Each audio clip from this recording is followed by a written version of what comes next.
Nah, kemudian fitnah Duhaimah. Kita bertanya-tanya apa ini fitnah Duhaimah. Namun insya Allah kita akan bahas dalam pertemuan berikutnya. Untuk hari ini kita cukupkan dulu menyinggung perihal fitnah Akhlas dan fitnah Sarra.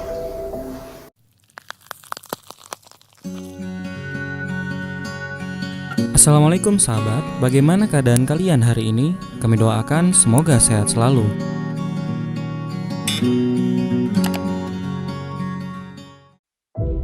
Nah, kita sekarang membahas yang terakhir, thumma fitnah Duhaimah.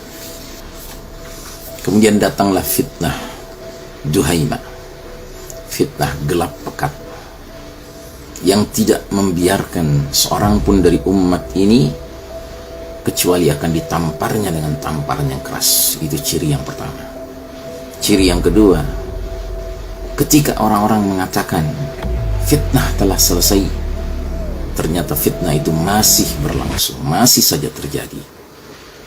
Yang ketiga, di waktu pagi seseorang dalam keadaan beriman, kemudian di waktu sore harinya ia telah menjadi kafir.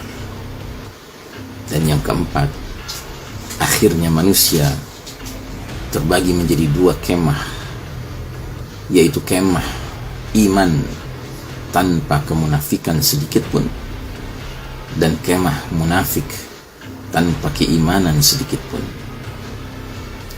Lalu Nabi menutup rangkaian hadis panjang ini dengan mengatakan, jika hal itu telah terjadi, maka tunggulah keluarnya Dajjal hari itu atau keesokan harinya.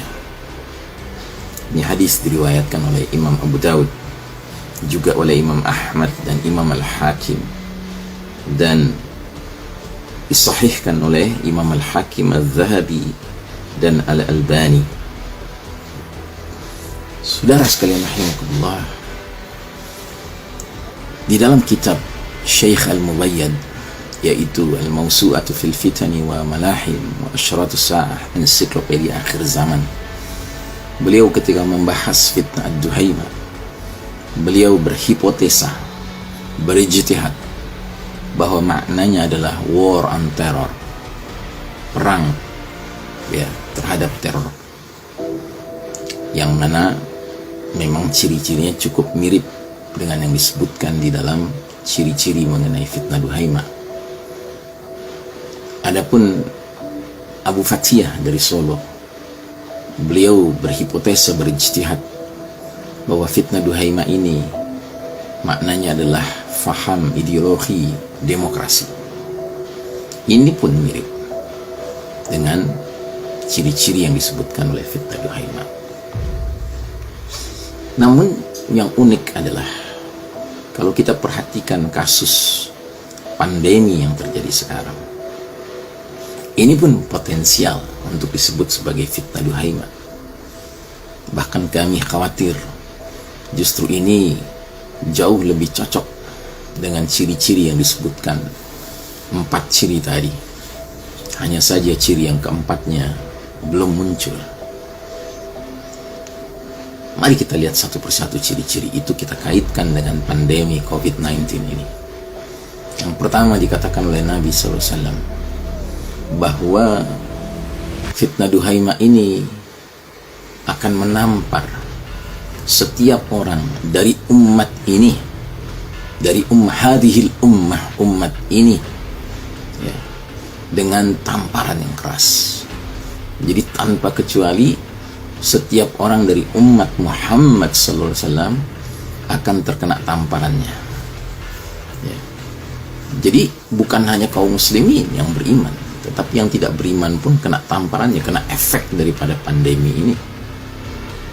Dan memang kalau kita lihat di berbagai penjuru dunia yang terhimbas oleh efek daripada apa yang dikatakan oleh WHO sebagai pandemi, yaitu COVID-19 ini, terjadi di mana-mana, bukan hanya di negeri kaum muslimin, termasuk di negeri-negeri yang mayoritas kafir juga merasakan dampaknya, dampak lockdownnya, dampak diberlakukannya distancing, dampak negatif dari suntikan vaksin, ya.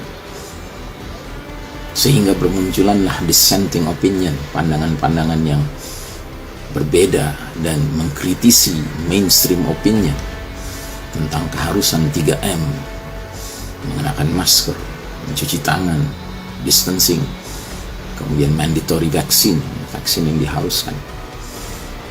Kemudian yang ketiga, pagi orang masih beriman, sore menjadi kafir. Nah, ini adalah bentuk-bentuk yang cukup mengkhawatirkan dari efek pandemi ini.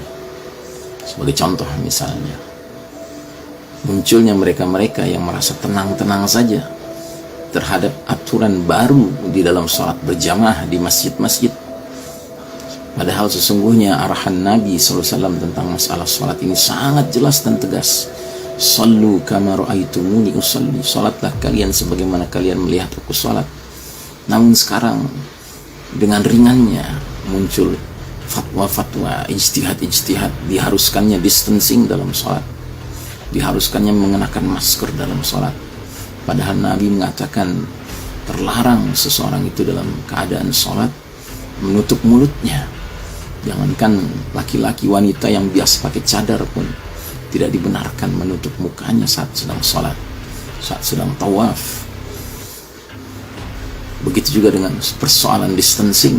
Jelas-jelas Nabi mengatakan, la tadharu furujatin minasyaitan. Janganlah kalian biarkan celah-celah di antara kalian yang salat berjamaah sebagai tempat bercokolnya, bertenggernya, ya, syaitan.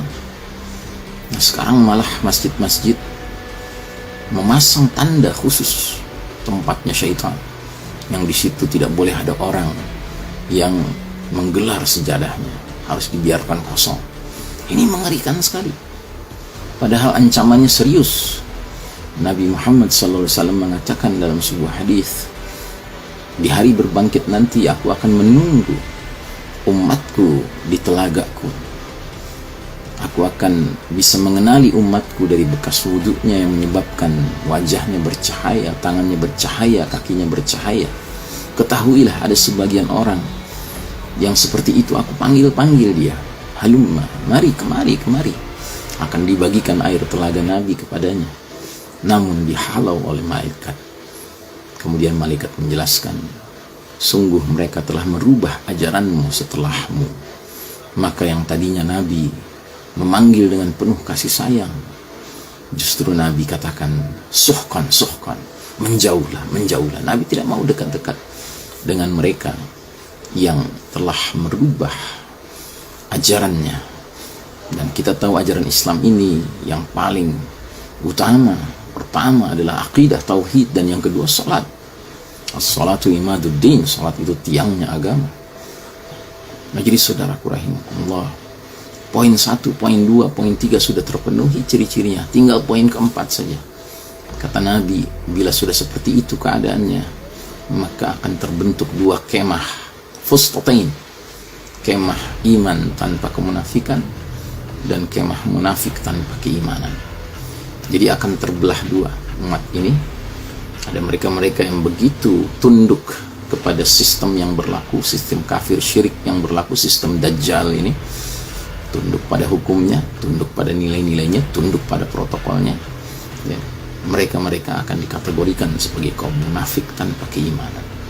Sementara mereka-mereka yang menentang nilai-nilainya, hukumnya, protokol dari sistem dajjal ini dan terus berpegang teguh kepada arahan Allah dan Rasulnya, mereka akan dikategorikan sebagai berada di atas kemah, di dalam kemah iman tanpa kemunafikan. Ini belum terjadi, dan boleh jadi dia hanya akan terjadi saat the certified leader, pemimpin yang disertifikasi oleh Nabi SAW, oleh Allah dan Rasulnya, yaitu Amirul Mukminin fi akhir zaman Al-Mahdi, telah hadir. Pada saat itu kemah kemunafikan tanpa keimanan, pemimpinnya jelas, yaitu pemimpin sistem Dajjal. Sedangkan kemah keimanan tanpa kemunafikan juga pemimpinnya jelas, yaitu Al-Mahdi. Saudaraku rahimakumullah, mari kita jaga iman dan keistiqomahan iman kita, sebab fitnah semakin dahsyat. Sallallahu ala nabiyina Muhammadin wa ala alihi wa ashabihi ajma'in.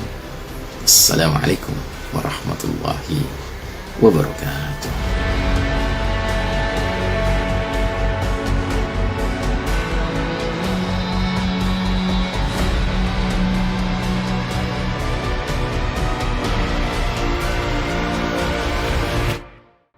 Masih banyak topik yang akan kita bahas. Silakan subscribe channel kami agar kita bisa lebih dekat dan bersama membahas berbagai topik menarik lainnya.